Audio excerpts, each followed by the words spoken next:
राम देव भगवान, अल्लाह खुदा, ईश आदि नाम एक ही शक्ति के हैं। वो कैसा है, कहां है, कैसे मिलता है, किसने देखा है? ये प्रश्नवाचक चिन्ह पूर्ण रूप से हटाने के लिए अवश्य सुनिए जगत गुरु तत्वदर्शी संत रामपाल जी महाराज के अमृत वचन, सर्व पवित्र धर्मों के पवित्र शास्त्रों के आधार पर। आम के बीज का भी अंकुर होगा। उधर से किसी ने कीकर का बीज बो रखा, वो भी फल, उसका भी अंकुर होगा और धीरे धीरे वो भी बड़ा होगा, उसमें भी कुछ ना कुछ दिखाई देगा, पत्ते डाली, और आम वाले भी ऐसे चलेगा। लेकिन जिसने केवल बबूल ही देखा है, आम देखा ही नहीं, तो बबूल के सब लक्षण बता रहा है। अब जिसको जानकार है कि ये लक्षण तो आम के है ही नहीं, ये तो बबूल के हैं, फिर उनको मिला के देख लो। तो जिन महापुरुषों ने मंत्र, ये मंत्र बीज है, जिन्होंने ये सत साधना सतनाम और सारनाम की है, उससे जो उपलब्धि होनी वो तो सतलोक होना है। और जो इन्होंने नाम जाप किए वो काल के हैं, काल के ही लोक में इनको रहना है और यहीं पर है ये। और इनका जो दादा गुरु यानी सबसे प्रमुख वो भूत बना हुआ बुक्की में बोला तो ये गीत जाएंगे इन 5 नाम जपने वाले। अंडरस्टूड है। अब पुण्यात्मा, आज का जो प्रसंग था सत्संग का, कि शास्त्र विधि को त्याग कर जो मनमाना आचरण करते हैं उनको न तो कोई सुख हो, न उनके कोई सिद्धि प्राप्ति हो, न उनकी गति हो, यूजलेस। तो शास्त्र विधि अनुसार कौन से मंत्र हैं? पहले तो आपको जो प्रथम मंत्र दिया जाता है वो 7 नाम का है। पुण्यात्माओं, हमारे चारों वेद, पवित्र गीता, ये गॉड गिवन स्पिरिचुअल नॉलेज है, प्रभु दत्त है। और जो हमारे पुराण हैं ये ब्रह्मा जी, विष्णु जी और अन्य ऋषियों के अनुभव और ब्रह्मा जी से प्राप्त ज्ञान को मिश्रण करके इन्होंने अपना अनुभव लिखा है। परमात्मा की जानकारी और वे ऑफ वर्शिप जो वेदों और गीता में है वो फाइनल है। उससे अतिरिक्त हमने कोई मंत्र जाप नहीं करना चाहिए। तो हमारे सदग्रंथ बताते हैं कि ओम तत्सत इति निर्देश है, नथिंग एल्स। यही निर्देश है, फाइनल फैसला है, डायरेक्शन है इस 3 मंत्र के जाप करने की, सच्चिदानंद घन ब्रह्म को पाने की। अब यहां प्रसंग उठता है, कई श्रद्धालु कहते हैं कि भाई गुरुजी नाम तो इन देवताओं के देते हैं और इनकी पूजा को मना करते हैं। पुण्यात्माओं, आप बच्चे हो और आप दूध के जले हुए हो। अब अपना कर्म मत बिगाड़ना, क्योंकि आप इस दास से अधिक नहीं जान सकते। इस दास से अधिक परमात्मा या वो संत जिनको भगवान मिले वो जान सकते हैं, अन्यथा इस पृथ्वी पे किस ब्रह्मांड में कोई नहीं जान सकता। आप अब अपना दिमाग खराब मत करना, क्योंकि आपका ज्ञान में कुछ मिश्रण उन अज्ञानियों का है जहां पहले गए हुए। अब पूजा और साधना में क्या अंतर होता है? जैसे आप जी को जल के गुणों का ज्ञान हुआ, उसकी प्राप्ति की तरफ हुई। आप पूजा तो कर रहे हो जल की, कि मुझे जल प्राप्त होना चाहिए, जल प्राप्त करूंगा। और साधना क्या है? उसके पाने की विधि। जैसे हैंडपंप लगाना है तो बोकी लगानी है, पाइप नीचे पहुंचानी है, ये तो है साधना। और जिसके लिए ये सारा कुछ खड़ा हो रहा है वो है पूजा। अब जैसे हम पूजा तो कर रहे हैं अपने परमात्मा कबीर जी की सतलोक में जाने की, क्योंकि हमने उसके गुणों का पता लग गया। हम पूजा तो करते हैं अपने परमात्मा की, और साधना यानी ये मजदूरी, ये प्रयत्न उसके पाने के लिए मंत्र, ये औजार, ये इंस्ट्रूमेंट, ये प्रयोग कर रहे हैं, ये साधना कर रहे हैं हम। ये साधना पूजा नहीं है। जब हमें जल मिल जाएगा, हैंडपंप लग जाएगा, उस बोकी की जरूरत को नहीं, रख देंगे खुट्टी पर टांग कर पड़ी रख। तो इस प्रकार हम जो पूजा और साधना में अंतर है, हम पूजा करते हैं अपने कबीर परमेश्वर के पाने की। और साधना ये सारी करनी पड़ेगी, ये सभी इंस्ट्रूमेंट प्रयोग करने पड़ेंगे उस जल तक पहुंचने के लिए। अब जैसे कोई सह परिवार है, ज्वाइंट फैमिली है, उसमें एक पति भरता बेटी अपने पति के साथ रह रही है, जेठ भी है, देवर भी, देवरानी भी, जेठानी, ननद और सास ससुर भी है। अब अच्छी लड़की जो होती है वो सबका यथोचित आदर करती है, सबसे प्यार से बोलती है, जेठ से, जेठानी से, भाई, देवर, देवरानी से, आने वाले अतिथि से।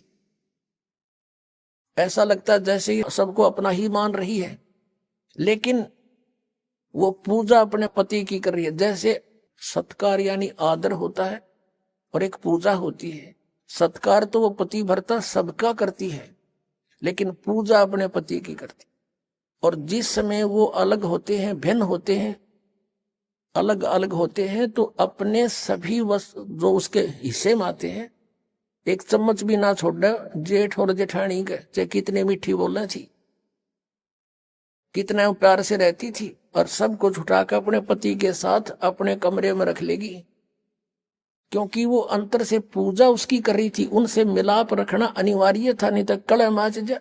तो हमारा एक ज्वाइंट फैमिली है, ब्रह्मा विष्णु महेश यहाँ के मुखिया हैं, इस तीन लोग के कुछ ये प्रधान बना रखे, एक विभाग के मंत्री हैं।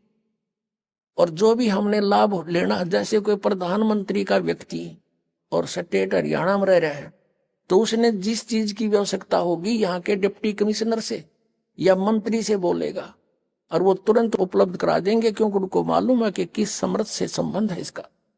ऐसे ही आप जी इस काल के लोक में रहोगे, आपको सुविधाएं तो यही देंगे। ये तो जब तक आप उस परमात्मा की शरण में नहीं हो, तो आपको वर्क डन ही देंगे, आपकी किस्मत देंगे। और जब समर्थ से संबंधित होगे, जो मांगोगे वो दे देंगे ये।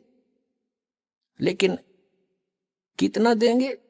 परमात्मा के आदेश से, यानी आपके शुभ संस्कार बनेंगे, उन संस्कार के आधार से आपको फिर ये वो धन देंगे यही। जैसे आप जी ने उल्टा लटका हुआ संसार रूपी पेड़ के विषय में जाना, और जैसे हम कोई आम का पौधा जमीन में बोएंगे तो जड़ की तरफ से जमीन में दबाया जाता है, एक गड्ढा बना के। तो पूजा करेंगे जड़ की, हम टहनियों की पूजा नहीं कर रहे, लेकिन फल लगेंगे टहनियों के।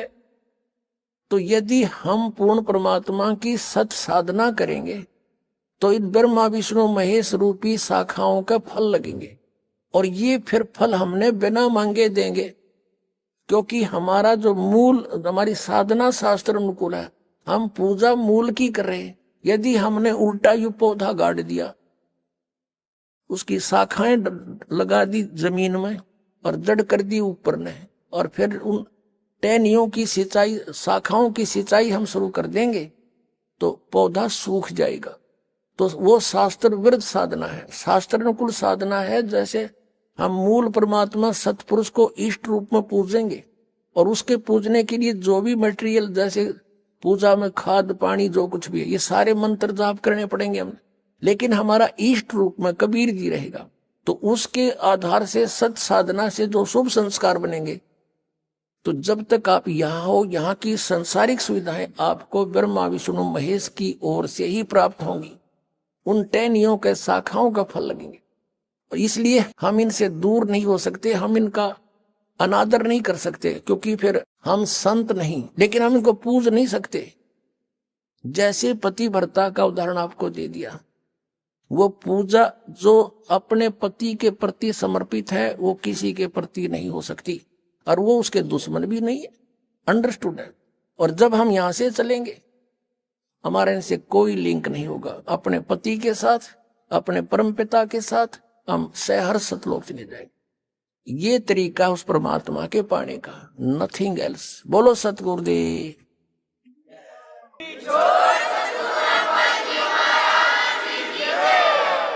परमपिता परमात्मा पूर्ण ब्रह्म, सारी सृष्टि के रचनहार कुल मालिक कबीर परमेश्वर जी, ये हम सब आत्माओं के उत्पत्ति करता है, ये हमारे पिता हैं। जितनी भी आत्माएं यहां इस काल के जाल में फंसी हुई हैं, ये सभी उसी परमेश्वर की आत्माएं हैं, उन्हीं के बच्चे हैं। इस काल भगवान ने हमारा यहां पर दुरुपयोग कर रखा है। उसके लिए परमात्मा स्वयं आकर के ये जानकारी देते हैं कि बोली आत्माओं, तुम जहां रह रहे हो ये इस काल कसाई का स्थान है। पुण्यात्माओं, आज तक हमें किसी ने ये ऐसा ज्ञान नहीं दिया जिस कारण से हम इसी पीड़ा को, इन्हीं दुखों को और इसी प्रोसेस को, जन्म और मृत्यु, आजीवन इस पेट को ही पालते रहना, इस सारे प्रोसेस को हम यहाँ एक रूटीन मान लिया कि सबके साथ हो रहा है और ऐसा ही होता है, ऐसा ही होगा, और यही फाइनल सिस्टम है यहाँ का। इसलिए हमें कोई ऑब्जेक्शन नहीं रहा। कोई मरो या कोई बचो, कहीं अकाल गिरो, कहीं पर फ्लड आ जाओ, तो हम बाकी बचे हुए सोचते हैं कि हम सुरक्षित हैं। बस हम इतना ही जानकर अपने आप को सुखी महसूस करते हैं। लेकिन जिनके ऊपर वो आपदाएं आई, वो भी पहले ये समझ रहे थे हम सुरक्षित हैं। अपने आत्मा इसको बहुत गहराई से सोचो, एक इस पर गहन चिंतन करो। वैसे नहीं एक कान से सुनी दूसरे में कर निकाल दी, ये कोई सत्संग सुनना नहीं होता। श्रीमद् भगवत गीता अध्याय नंबर 11 के श्लोक नंबर 32 में ये गीता ज्ञानदाता श्री कृष्ण जी में प्रवेश करके बोल रहा है, और वो कह रहा है कि मैं काल हूं, मैं सबको खाऊंगा, सबका नाश करूंगा। भगवान नाश करता है कभी? और जो नाश करता हो भगवान नहीं हो सकता, परमात्मा नहीं है, अच्छी आत्मा नहीं है। और यहां सब कुछ हो रहा है तो ये जिसके अंतर्गत हम रह रहे हैं ये परमात्मा नहीं है, श्रेष्ठ आत्मा, अच्छी आत्मा नहीं है। परम माने श्रेष्ठ, अच्छी।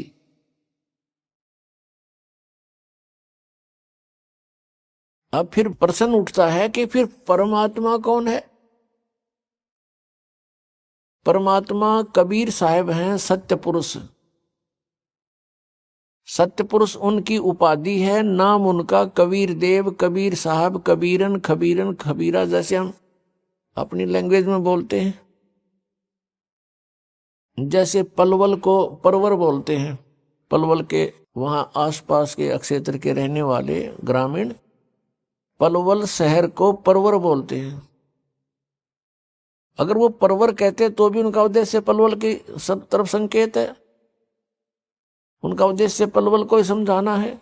तो ऐसे ही कबीरन, खबीरन, खबीरा, कबीरा, ये कुरान शरीफ में लिखा है। ये भाषा भिन्न होने से संकेत कबीर साहब की तरफ ही है। जैसे वेदों में कबीर देव, कबीर, उसको ये व्याकरण के ज्ञाता, उस कबीर को वो कवि बोलते हैं, किसका कवि बनता है, तो वो कबीर देव तो लिखना ही पड़ेगा। तो हम वह को वह बोलते हैं, तो कबीर साहब कहने लगे। देव माने साहब कहो, परमात्मा कहो, भगवान कहो, अल्लाह कहो। तो परमात्मा कबीर देव हैं। जैसे श्रीमद् भगवत गीता अध्याय नंबर 15 के श्लोक 16 और 17 में 3 पुरुष बताए हैं। एक सर पुरुष, अक्षर पुरुष, और तीसरा परम अक्षर पुरुष। सर पुरुष कहो चाहे सर ब्रह्म कहो, अक्षर पुरुष कहो चाहे अक्षर ब्रह्म कहो, परम अक्षर पुरुष कहो चाहे परम अक्षर ब्रह्म कहो। गीता जी अध्याय नंबर 8 के श्लोक नंबर 1 में अर्जुन ने पूछा कि भगवान आपने 7वें अध्याय के 29वें श्लोक में जिस तत्परम के विषय में जानकारी दी है वो किम तत्परम, उसका उत्तर गीता ज्ञानदाता ने 8वें अध्याय के 3रे श्लोक में दिया कि वो परम अक्षर ब्रह्म है। परम अक्षर ब्रह्म कहो, परम अक्षर पुरुष कहो। पुरुष माने भी परमात्मा और ब्रह्म माने भी परमात्मा, स्वामी प्रभु। अब यहां ये ब्रह्म जो है ये है सर्वब्रह्म, लेकिन ये ब्रह्म प्रसिद्ध हो रहा है। जैसे किसी विभाग में आप देखिएगा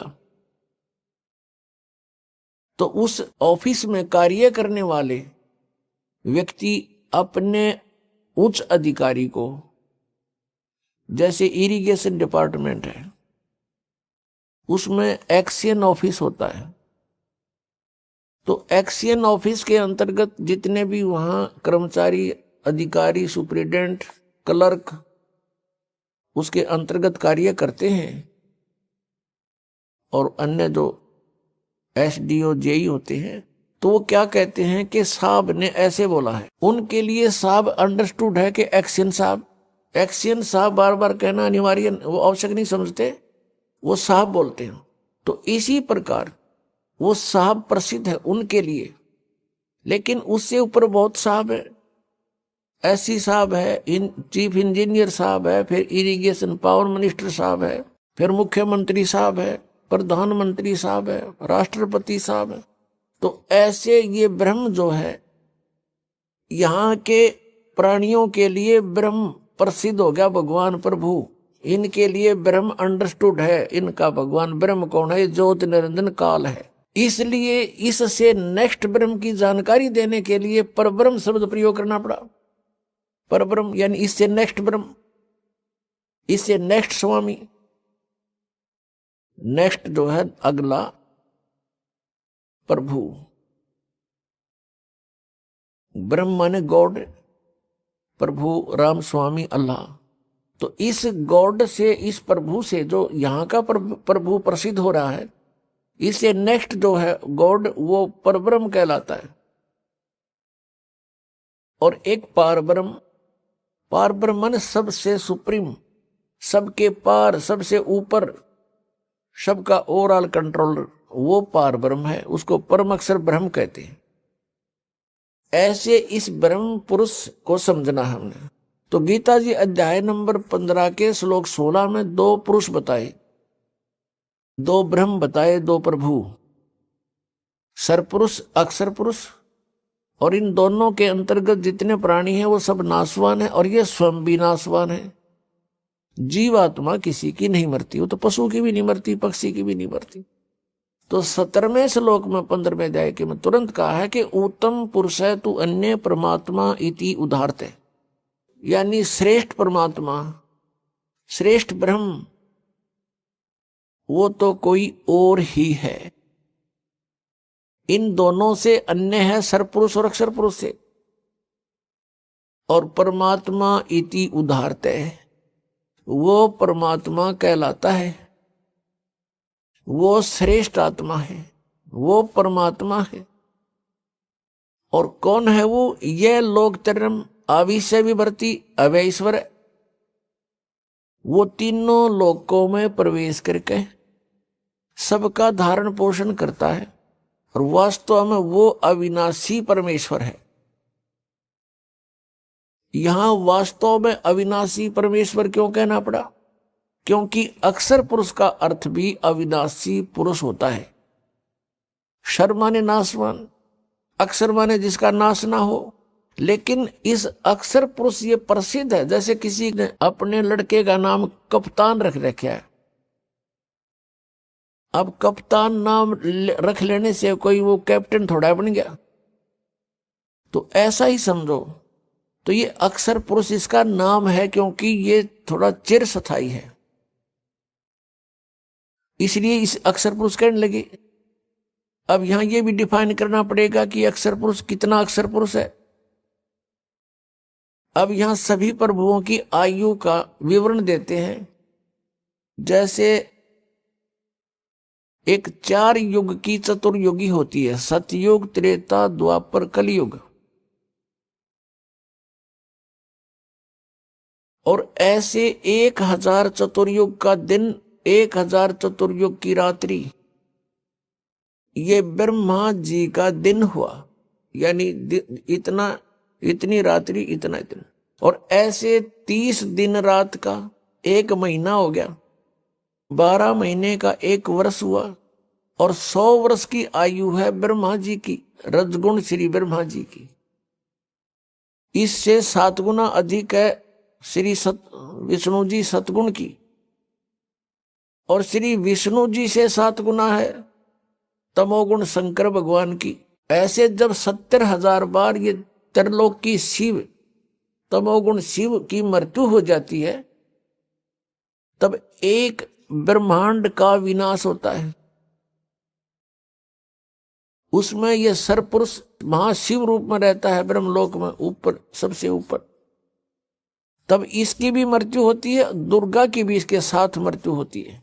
पूरे ब्रह्मांड में आग लग जाती है, ब्रह्मा विष्णु महेश राम सभी जीव तड़प तड़प कर मर जाते हैं, शरीर छोड़ जाते हैं, और साथ में दुर्गा और ये काल भी मरता है, ब्रह्म सरपुरुष।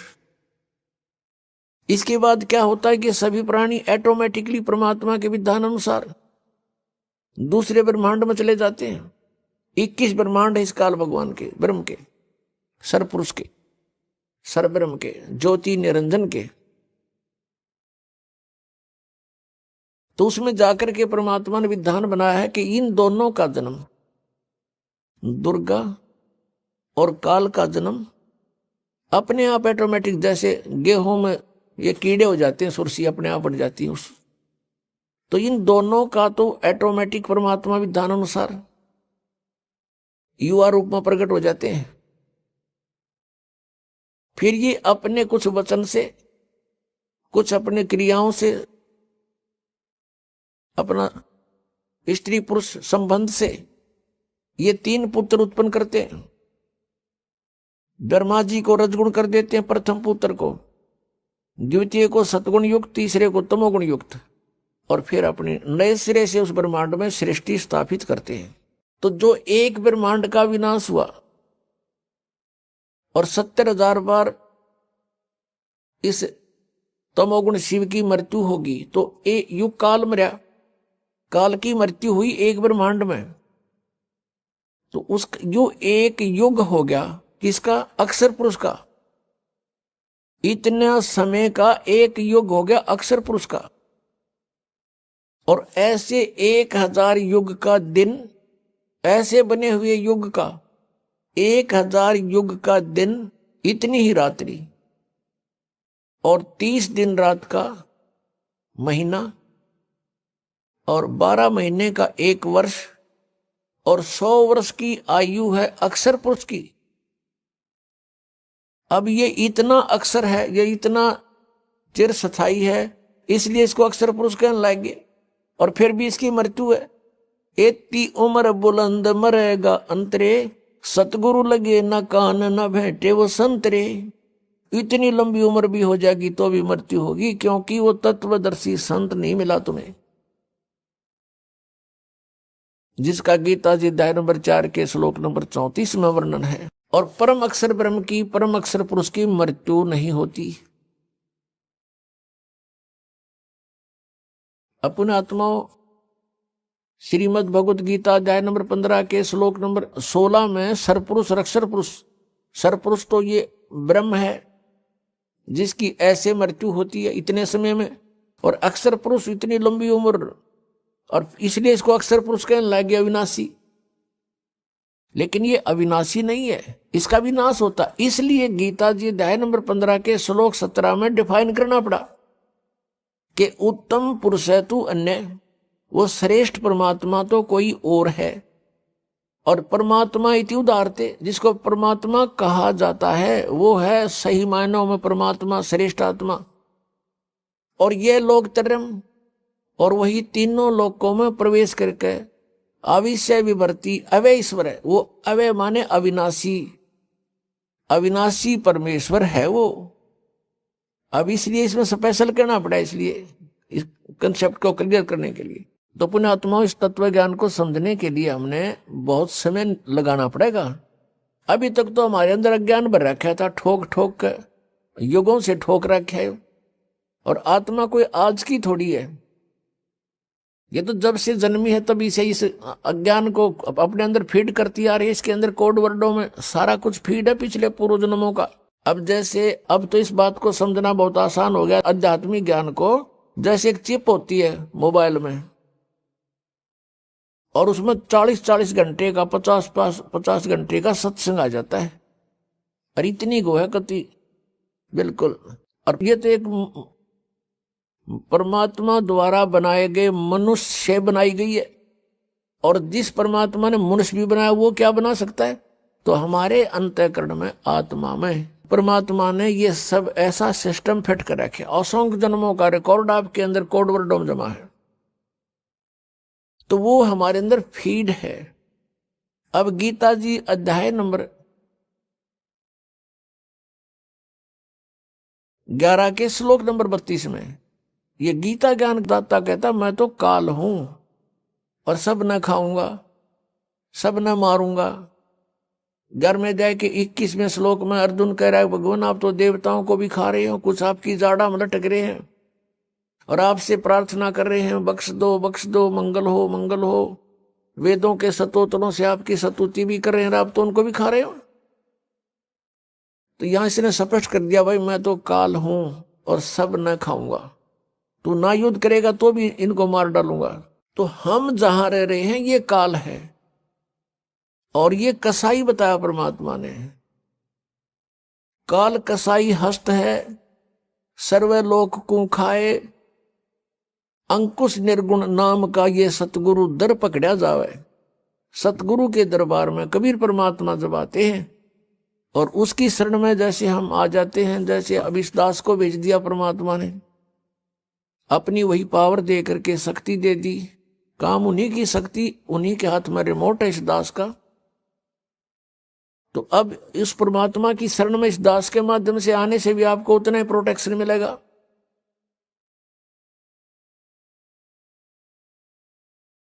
तो उन्होंने क्या बताया है कि तुम यहां ऐसे लोक में रह रहे हो जैसे कसाई बकरे पालता है और वो सर्व सुविधाएं देता है अपने बकरों को स्वस्थ बना रखने के लिए। उनसे प्रजनन करवाता है, नर मादा को उसमें छोड़ देता है और वो बोले बकरे बच्चे उत्पन्न करते हैं, बकरे बकरियां। और उनमें कितनी ममता होती है। किसी के बच्चे को दूसरा बकरा या बकरी टच कर देता है तो उसके साथ भिड़ने को पहुंच जाते हैं वो बकरे बकरियां, दूसरे उसके माता पिता, और खूब युद्ध करते हैं कि मेरे बच्चे को तूने क्यों सता दिया। और सभी सुविधाएं उनको प्राप्त होती हैं, यानी जलाशय बनाया हुआ होता है, उनके ऊपर शेड डाल रखा होता है, झोपड़ी, उनके लिए चरागाह बनाई होती है। अब वो बकरे ये सोचते हैं कि देख हमारा भगवान, हमारा स्वामी, हमारा प्रभु कितना दयालु है, हमारी कितनी केयर टेक करता है, कितनी देखभाल करता है, कितनी सुविधाओं का ध्यान करता है, कितना व्यवस्था कर रखी है। जिस कारण से वो उसको अपना एक दयालु स्वामी मानते हैं। और जब वो कसाई उन बकरों में आता है उसको एक नेक इंसान मान के, अपना हितैषी जानकर वो भोली आत्माएं वो बकरे उसके पास आ जाते हैं। कोई तो उसको चाटता है, वो ऐसे हाथ लगाकर देखता है और वो प्यार करते हैं, जीभ से चाटते हैं उसको, अच्छा नेक आदमी मान के। और वो ये देख रहा होता है ये कितने किलो का हो गया, मांस कितना हो गया, ये कितने का बिकेगा। और वो भोली आत्मा उसको अपना मालिक मान रहे हैं। और कोई ऐसे दोनों पैर उठाकर उसको प्यार देने की चेष्टा करता है, यानी इतने उसके ऊपर कुर्बान हो जाते हैं वो भोली बकरे। और फिर वो देखते हैं कि जब ऑर्डर आता उसको 10-20 बकरों का, तो वो ना देखता किसकी मां मरेगी, किसका बेटा मरेगा, किसी का भाई मरेगा, किसकी बहन मरेगी। डंडा लेकर और मोटे मोटे छांट लेता है और जाके कड़च कर देता है। बकरों में हाहाकार मच जाती है, वो भागते फिरते उसमें, पता उनको कहां बिजली गिर गई। अब किसी का बेटा गया तो मां रो रही है, किसी का भाई गया बहन रो रही है, चिल्ला रहे हैं बुरी तरह वहां पर ब्याह म्याह करके। करते रहे, उसने अपने वो पाल इसलिए रखे। तो परमात्मा कबीर जी ने आगे बताया कि आपके प्रभु की ये दशा है जैसे उस कसाई की है। अब यहां इस पृथ्वी इसने परमात्मा कबीर जी से तप करके प्राप्त करी, और इसमें हम अपनी गलती से इसके साथ आ गए। अब इसने हमारा दुरुपयोग किया है, हमें सताने का हर संभव प्रयत्न किया है। कारण क्या है कि ये चाहता है कि इनको जितना दुखी करूंगा उतना ही वो सतपुरुष कबीर साहब दुखी होगा, क्योंकि ये उसके बच्चे हैं। इसलिए इसने हमारे को यहां दुखी करने में कोई कसर नहीं छोड़ रखी। अन्य पशु पक्षी बना दिए, उसमें तो या उनको सिरे से ही सब कुछ कष्ट है, और फिर उन्हीं में से मच्छर हैं, सर्प हैं, सिंह हैं, शेर, और ये मनुष्य को मारने के लिए, इनको पीड़ा देने के लिए तैयार कर दिए। अन्य कीटाणु बना दिए जिनसे इनको इन्फेक्शन हो, मर जाए, इनका बीमारियां लग जाएं। यानी कोई भी कसर उसने नहीं छोड़ रखी जो हमें वो दुखी कर सकता है, सब तरह से तंग कर रहा है। और हम फिर भी इसको भगवान मानते हैं, जा रहे हैं, क्योंकि हम देख रहे हैं कितनी अच्छी पृथ्वी है, इसमें फल फ्रूट लगे हुए हैं, बगीचे बने हुए हैं, झरने चल रहे हैं, सूर्य उदय हो रहा है, शीतल हवा चल रही है, काजू किस्म सेब संतरे मेवा लगी हुई है। हम ये सोचते हैं बड़ा भगवान, बड़ा दयालु परमात्मा, हमारी कितनी सुविधा कर रखी है। और तब वो भगवान कहाँ गया? किसी का बेटा मर गया, किसी की बेटी मर गई, एक्सीडेंट में मार दिया, कहाँ गया वो भगवान? वो दयालुता कहाँ गई उसकी? तो परमात्मा हमें याद दिलाते हैं, तुम उस लोक को छोड़ आए जहां तुम सुखी थे, मृत्यु नहीं होती थी, तुम्हारे अंदर वृद्ध अवस्था नहीं होती थी। अब यहां प्राणी वृद्ध अवस्था को कति पसंद नहीं करता, और मृत्यु को तो करना है किसने है? मृत्यु तो 90 वर्ष का, 95 वर्ष का हो गया व्यक्ति आशा करता है कि अभी जीवित और रहूं। आशा सभी करते हैं और करनी भी चाहिए, क्यों? तो जन्म हुआ, फिर मरे किस लिए? तो हम सभी इस चीज को बुरा मानते हैं कि ना तो बुढ़ापा होना चाहिए और ना मृत्यु होनी चाहिए। ये हमने घड़ी खटका है, और यहां डेफिनेट है, हम देख रहे हैं सभी में वृद्धावस्था आएगी, सब मरेंगे। अब हमने ऐसा क्यों लग रहा है? क्योंकि हम ऐसे स्थान पर रहा करते थे जहां जरा और मरण नहीं होता था, जरामीन वृद्धावस्था। श्रीमद् भगवत गीता अध्याय नंबर 7 के श्लोक नंबर 29 में कहा है कि अर्जुन, जो जरा मरण मोक्षाय यतन्ति ते मम आश्रित है, मेरे ज्ञान का आश्रय करके जो जरा और मरण से छूटने के लिए यत्न कर रहे हैं, ते ब्रह्म तत्विदु कृष्णम अध्यात्म अखिलम च कर्मम, वो सारे अध्यात्म से और सभी कर्मों से और तत्ब्रह्म से परिचित है। वो केवल जरा और मरण से छूटने का प्रयत्न जो कर रहे हैं, वो किसी और वस्तु की डिमांड नहीं करते, तो वो उस तत्ब्रह्म से परिचित हो चुके हैं और सारे कर्मों से परिचित हो चुके हैं। और पूरे अध्यात्म ज्ञान से परिचित व्यक्ति ही जरा और मरण से प्रयत्न कर रहा है, छूटने के लिए प्रयत्न कर रहा है। तो जरा और मरण कहां नहीं होता? सतलोक के अंदर। शंखों लहर मेहर की उपज, कहर नहीं जा कोई, दास गरीब अचल अविनाशी, सुख का सागर सोई। सतलोक के अंदर कहते शंखों लहर मेहर की उपजे। अब वहां हम सतलोक में रहा करते थे, हमारा ऐसा ही शरीर था जैसा आपका यहां पर है, लेकिन उसका मैटेरियल ये नहीं है। वो शुक्रम अकायम है, ऐसनाविरम है। माता पिता के योग से जैसे यहां शुक्र से बनता है, ऐसा वहां हमारा शरीर नहीं है। यहां 5 तत्व से बना हुआ है, वहां 1 तत्व से, नूर तत्व से बनता है। अब जैसे हमारा शरीर 5 तत्वों से बना हुआ है, इसमें कहीं तत्व दिखाई नहीं देता और कितना सुंदर हमें लगा है। इसी प्रकार उस नूर तत्व का वहां ऐसे परमात्मा ने व्यवस्था कर रखी है। हमारे आत्मा के ऊपर फिर एक कवर वो नूर तत्व से होगा और उसका 16 सूर्य जितना प्रकाश होगा, इतना तेज, इतना नूर होगा, उसका होगा मनुष्य दृश्य ही। और वहां पर आपका पूरा परिवार होगा, आपका अलग से कुटुंब होगा, पूरा अलग से महल बने हुए हैं जिनको बने बनाए आप छोड़ आए। आपकी सारी व्यवस्था वहां पहले से बनी हुई है और एक व्यक्ति को यानी एक आत्मा को और उसके कुटुंब को, परिवार को वहां पर इस पृथ्वी जितना स्थान अकेले को प्राप्त है। उसमें बाग बगीचे, झरने, बहुत गुणे।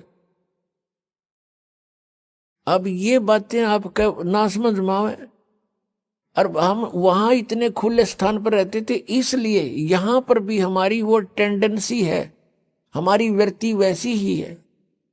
हम क्या चाहते हैं, एक पार्क हो, कोठी हो, कोठी भी कई कमरियां की हो, ऊपर नीचे हो हैं, और खूब सैर सपट्टे करने, कार हो, स्पीड से जाओ और इधर उधर घूमे। तो वहां विमान है आपके पास, आपकी वचन से विमान है, जहां चाहो वहां जा सकते हो, बहुत स्पीड से जा सकते हो और बहुत बड़े आपका स्थान है। तो वो सुविधाएं आपको वहां थी, उसकी अब खोज हम यहां कर रहे हैं। कोयले की खान में हम स्वर्ण ढूंढ रहे हैं, गोल्ड या कोयले की खान है, हम ढूंढ रहे हैं यहाँ सुख, या सारा दुख ही दुख है। परमात्मा कहते हैं तन दर सुखिया कोई नहीं देखा, जो देखा सो दुखिया हो। उदय अस्त की बात करे, मैंने सबका करया विवेका हो, मैंने सबका विवेचन कर देख लिया। किसी के पास भी संत जाते हैं, 100 समस्याएं बता देता है, चाहे राष्ट्रपति हो यहाँ का, और चाहे ब्रह्मा हो, चाहे विष्णु हो, चाहे शिव हो, और चाहे इंद्र हो, वो भी 100 समस्याएं। उनकी इतिहास देख लो, ऋषियों के सामने कैसी प्रार्थनाएं कर रखी उन्होंने। तो पुण्यात्माओं, वो सुख सतलोक में है। परमात्मा सतपुरुष है, वो कबीर देव है, वो सतलोक में है। जब हम उसके राज्य में पहुंच जाएंगे, फिर हमारी मृत्यु और बुढ़ापा नहीं होगा।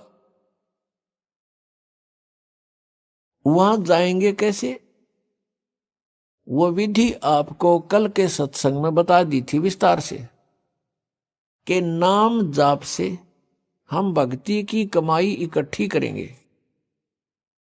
जब हम सतलोक से आए थे, हमारी बैटरी फुल चार्ज थी, हमारे बहुत ज्यादा पुण्य हमारे साथ थे। अब हम अपनी गलती से इस काल के साथ आगे लटक गए, इस पर आसक्त हो गए, और अब यहां हम रह रहे हैं इसके लोक में। तो हम उस अपनी पुण्य कमाई को बर्बाद कर चुके हैं। इसका ये रेस्टोरेंट है। अब जैसे ऊपर स्वर्ग बना रखे इसने, इस काल भगवान ने, वो स्वर्ग क्या है, स्वर्ग इज ए रेस्टोरेंट। और उस रेस्टोरेंट में जो किसी कोई जाता है तो उसका मालिक उससे चार्ज लेता है।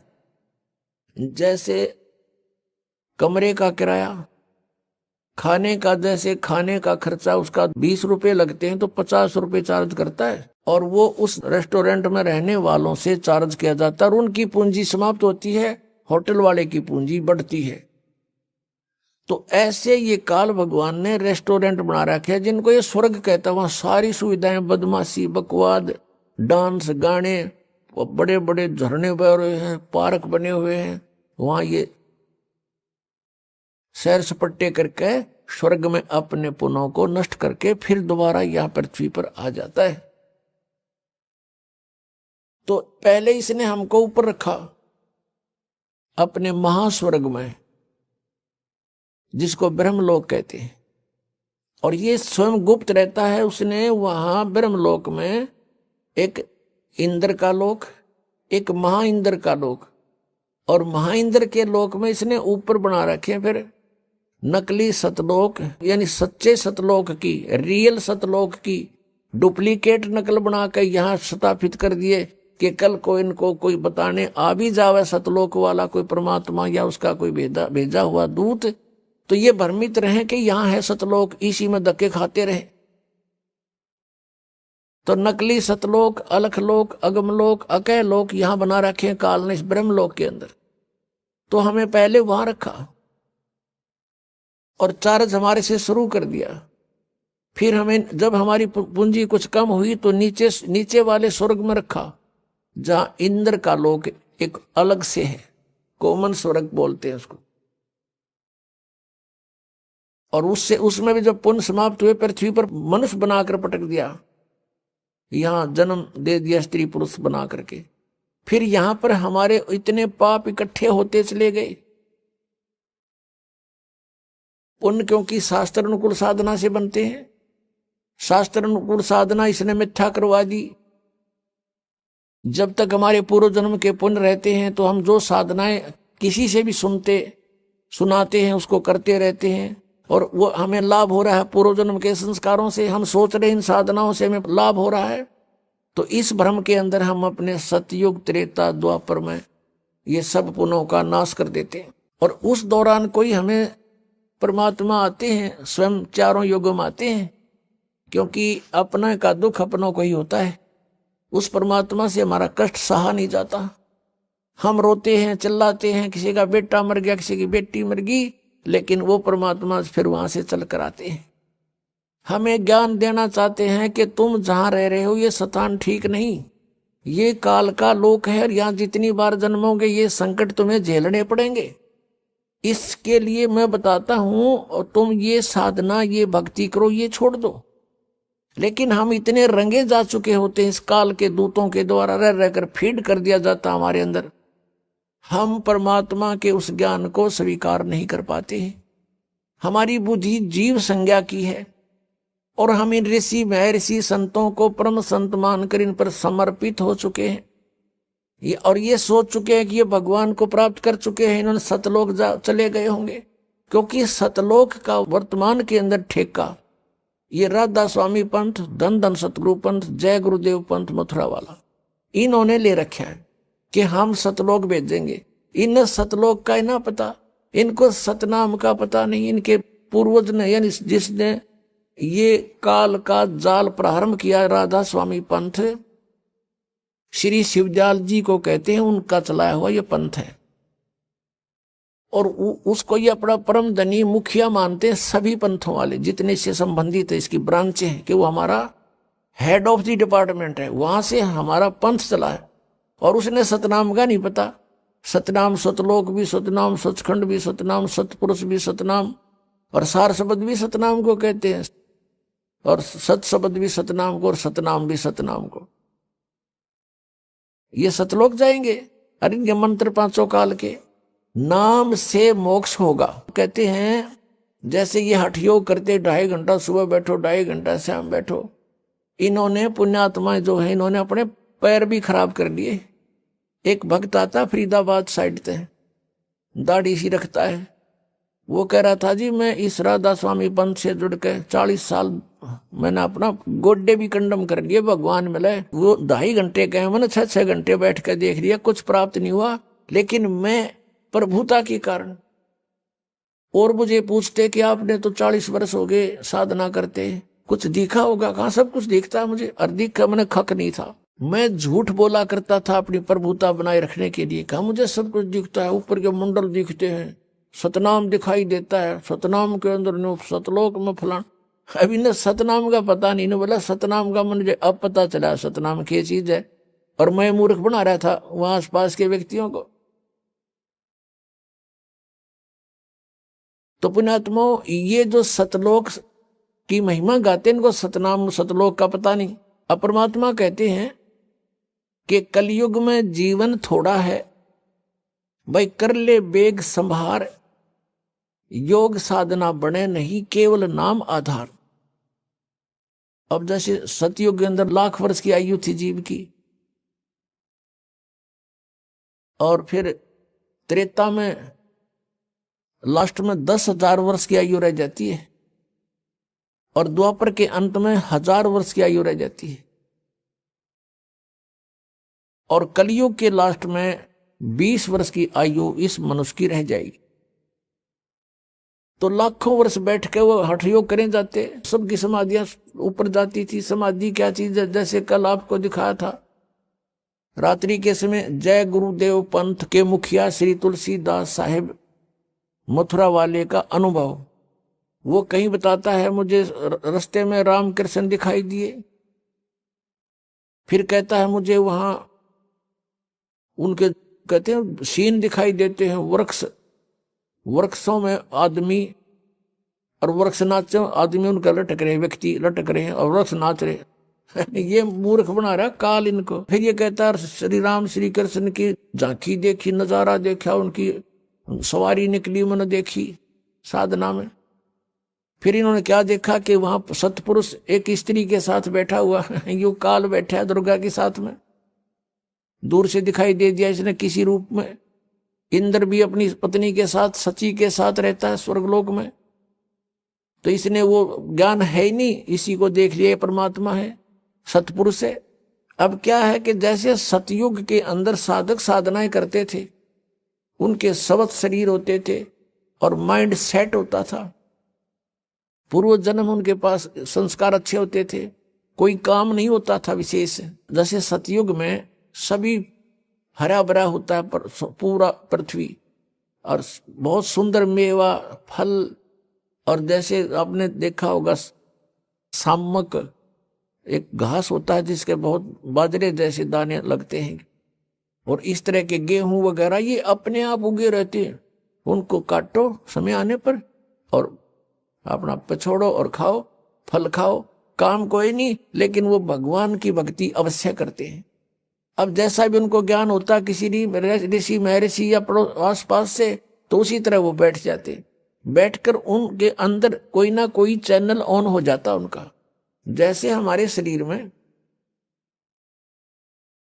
ये कमल बने हैं, मूल कमल में गणेश जी का वासा है, उससे ऊपर स्वाद कमल है जिसको अधिष्ठान चक्र बोलते हैं, तो उसमें सावित्री और ब्रह्मा जी का चैनल है वो। यानी चैनल क्या होते हैं? टीवी में चैनल होते हैं, ओरिजिनल कार्यक्रम तो उनके कहीं पर भी वो लाइव दिखा रहे हैं, तो कहीं से वहां कहीं और हो रहा है, दिख रहा है टीवी में, और दिखता उसी को जो उसका चैनल ऑन हो जाए उस कार्यक्रम का, तो वो कार्यक्रम हो रहा है कहीं और दिख रहा है टीवी में। तो ऐसे ही ये ऊपर नजारे हो रहे हैं कहीं और दिखते हैं इस शरीर के अंदर, और दिखते केवल ये ब्रह्मांड के ही हैं, सतलोक के इसमें नहीं दिखते, क्योंकि अंड और पिंड के पार स्वदेश हमारा है। तो ये क्या करते थे, इनको अंदर समाधिस्थ हो जाते थे, कोई चैनल ऑन हो जाता है इनकी पूर्व की भक्ति से। आइए अब हम उन श्रद्धालुओं के अनुभव जानते हैं जो जगत गुरु तत्वदर्शी संत रामपाल जी महाराज जी से दीक्षा प्राप्त कर चुके हैं तथा उनके द्वारा बताए गए भक्ति मार्ग पर चल रहे हैं। सर नमस्कार। सत साहेब जी। सर क्या नाम है आपका? मेरा नाम प्रदीप कुमार है जी। प्रदीप जी कहाँ के रहने वाले हैं आप? मैं हिसार का रहने वाला हूँ जी। प्रदीप जी आप क्या करते हैं? जी मैं आर्मी से रिटायर्ड हूँ, 2019 में मैं पेंशन आ गया था सर। प्रदीप जी आप आर्मी से रिटायर्ड हैं तो आप पढ़े लिखे भी हैं, तो फिर संत रामपाल जी महाराज की शरण में आप कैसे पहुंचे? संत रामपाल जी महाराज जी की शरण में पूछने का मुख्य कारण यह है कि एक बार मेरी ड्यूटी थी फिरोजपुर, तो मैं ट्रेन में छुट्टी आ रहा था, तो उस ट्रेन में कुछ संत रामपाल जी महाराज जी के शिष्य पुस्तक सेवा कर रहे थे, तो वो बोल रहे थे कि ब्रह्मा विष्णु महेश की भक्ति नहीं करनी चाहिए। तो मुझे लगा कि ये कुछ ऐसे कौन से धर्म के लोग आ गए जो हिंदू धर्म की बुराई कर रहे हैं। तो मैंने वो पुस्तक थी भक्ति का सौदागर, मैंने वो पुस्तक ले ली सर, और घर पर आकर उस पुस्तक को मैंने पढ़ा। उस पुस्तक को पढ़ने के बाद मुझे पता चला कि एक्चुअल में हमारे को भक्ति यही करनी चाहिए। उसमें ऐसी आपको क्या भक्ति दिखी जो आपको लगा कि ब्रह्मा विष्णु शिव जी की भक्ति नहीं करनी चाहिए बल्कि ये भक्ति करनी चाहिए? देखो जी, संत रामपाल जी महाराज जी की वो पुस्तक मैंने पढ़ी, उस पुस्तक से पता चला कि ये पुस्तक के अंदर जो ज्ञान दिया गया है वो हमारे शास्त्रों के अकॉर्डिंग दिया गया है।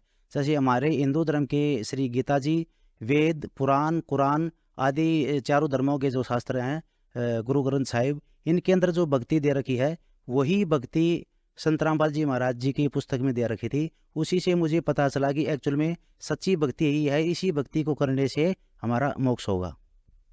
तो इसका मतलब ये हुआ कि संत रामपाल जी महाराज ब्रह्मा विष्णु शिव जी की भक्ति छुड़वाते हैं, जो कि एक्चुअल में हिंदुओं के भगवान हैं। नहीं जी, ये ऐसा कहना गलत है कि संत रामपाल जी महाराज जी हिंदू धर्म के देवी देवताओं की भक्ति छुड़वाते नहीं है। एक्चुअल में क्या है कि संत रामपाल जी महाराज जी हिंदू धर्म के देवी देवता जैसे ब्रह्मा जी, विष्णु जी, शिव जी, उनके ओरिजिनल मंत्र देते हैं। उन मंत्रों के करने से हमारे को, हमारे शरीर के अंदर जो कमलों में बने बैठे भगवान है, वो हमारे को सर्व सुख देते हैं और पूर्ण भक्ति हमारे को पूर्ण परमात्मा कबीर साहिब जी की करनी। तो सर, संत रामपाल जी महाराज से नाम दीक्षा लेने से पहले भी आप कोई भक्ति साधना करते थे?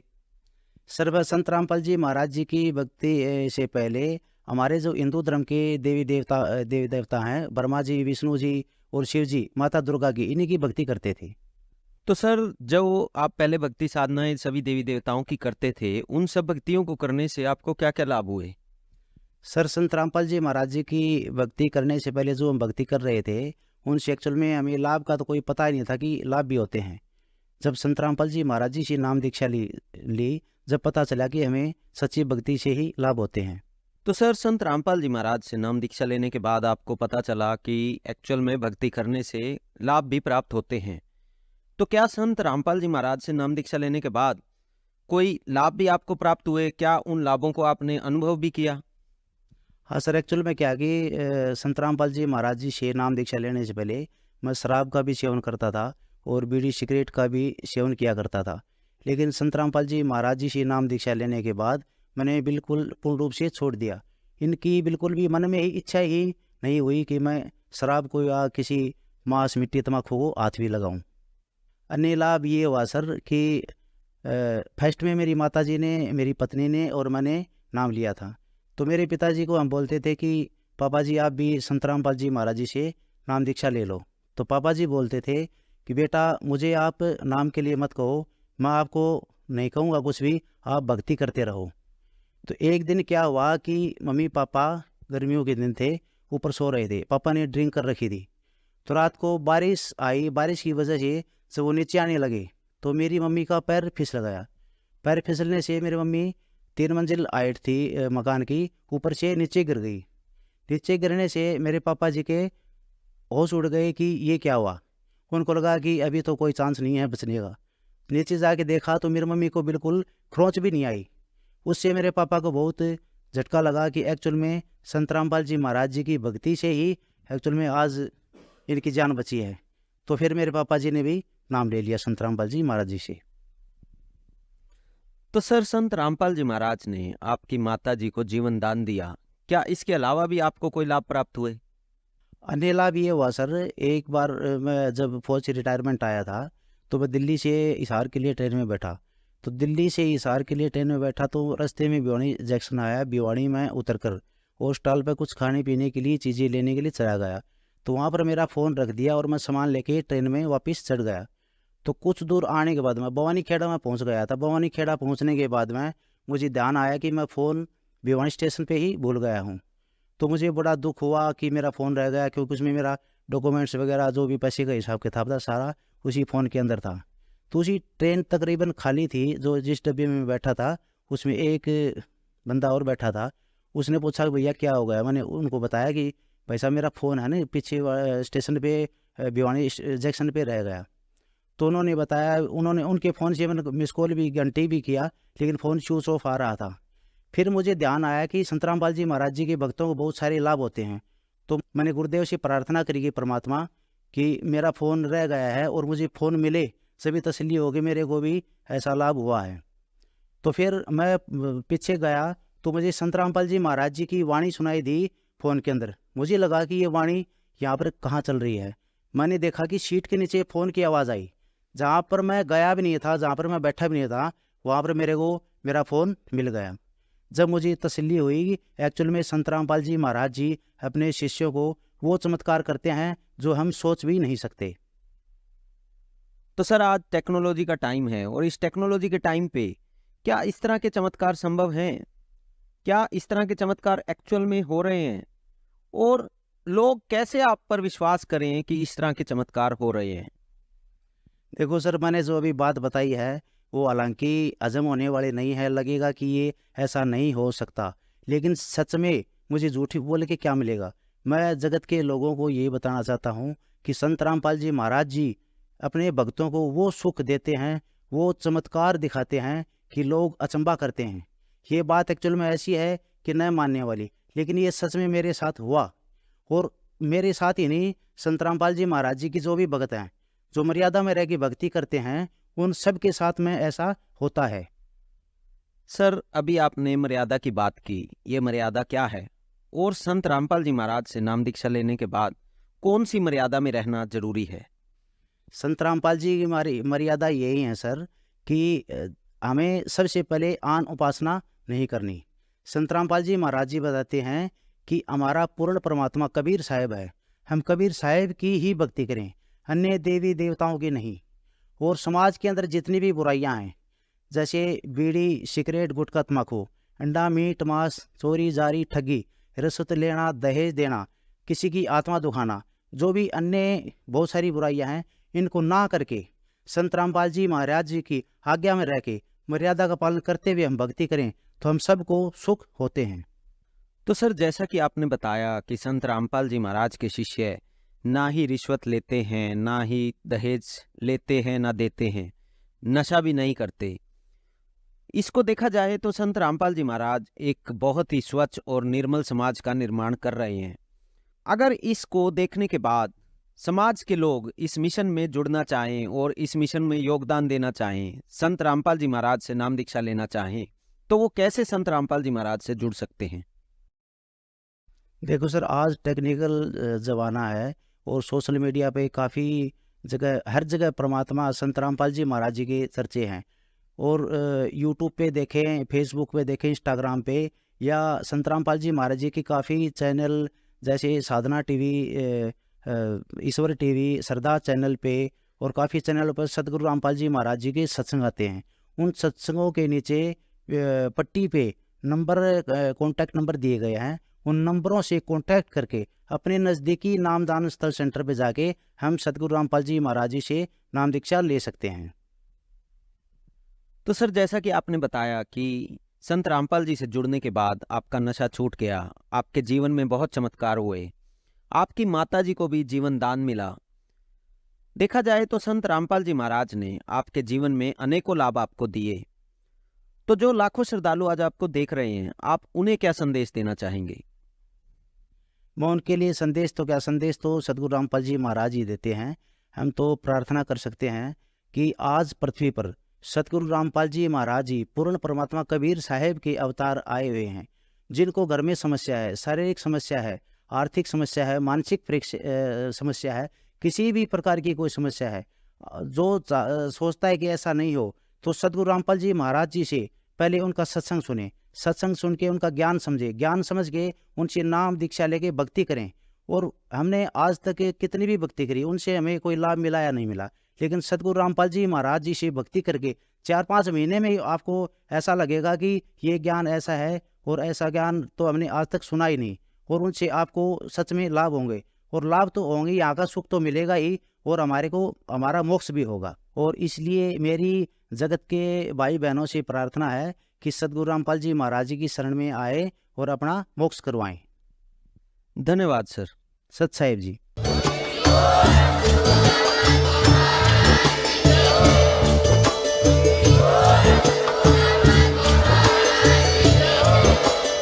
आप सुन रहे थे जगत गुरु तत्वदर्शी संत रामपाल जी महाराज जी के मंगल प्रवचन। अधिक जानकारी के लिए विजिट कीजिए हमारी वेबसाइट www.jagatgururampalji.org। संत रामपाल जी महाराज जी के शुभ आशीर्वाद से पूरे विश्व भर में 500 से भी ज्यादा नाम दीक्षा केंद्र हैं, जिन पर संत रामपाल जी महाराज जी द्वारा ऑनलाइन निशुल्क नाम दीक्षा दी जा रही है। अपने नजदीकी नाम दीक्षा केंद्र का पता करने के लिए संपर्क करें 8222880541।